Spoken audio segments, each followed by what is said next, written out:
Did you know that even if you have the best financial situation in the world, perfect credit score, low debt to income ratio, you could still potentially get denied for a mortgage? Listen, this is going to be a long video, but listen until the end because you don't want to get blindsided by this. So now, I know it sounds crazy, but the actual reason you get denied isn't your fault. It's not that you did anything, but rather it's the property.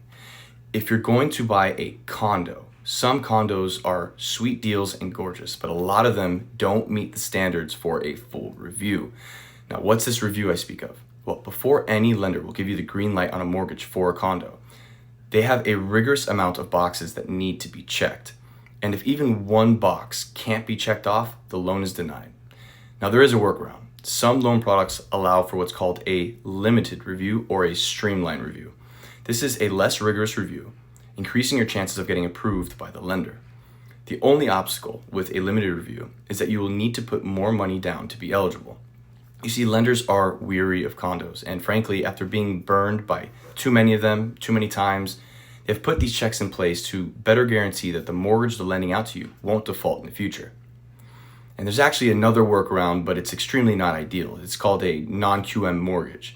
The problem here is that the rates will be way higher and the amount you need to put down will be dramatically higher as well. A good strategy when buying a condo is finding out if they're pre-approved from the get-go. Now be wary of this, since you rely on the lender to check this list, and it's happened to me in the past where they told me it's approved, but then it expired shortly after that and we had to restructure.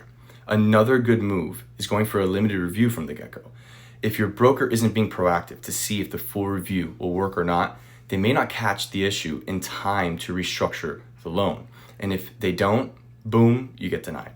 If the lower down payment is a high priority for you, go for the full review. Just know that there's a chance it won't work out. And you're going to want to be proactive with the association and your broker to ensure that they can catch any of these red flags as they arise and have a backup plan, like restructuring in a way that allows for the limited streamlined review.